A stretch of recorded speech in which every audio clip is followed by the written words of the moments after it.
এখন আমরা দেখব 25d এই প্রবলেমটার সলিউশন। সো প্রবলেম স্টেটমেন্ট কি? Integration of dx by a square minus b square into 1 minus x whole square. আচ্ছা, তাহলে এখন প্রথমেই আমরা যেটা করব এখানে সেটা হচ্ছে এই x এর স্কয়ারের সাথে যে সহগগুলো আছে সেটা একটু কমন নিয়ে নিব।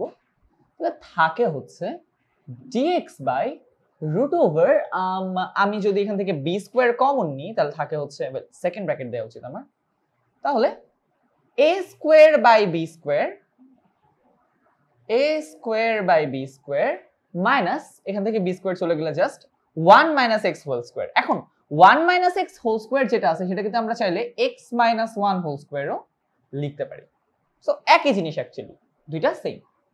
আমি x মাইনাস 1 হোল স্কয়ার লিখলাম, এটাকে ইন্টিগ্রেট করলে আর মাইনাস টাইনাস বেশি দেওয়া লাগবে না, কারণ এখানে x এর সহগ প্লাস 1। এবার বিটাকে যদি আমরা বাইরে নিয়ে আসি তাহলে স্কয়ারটা শুধু b হয়ে যায়।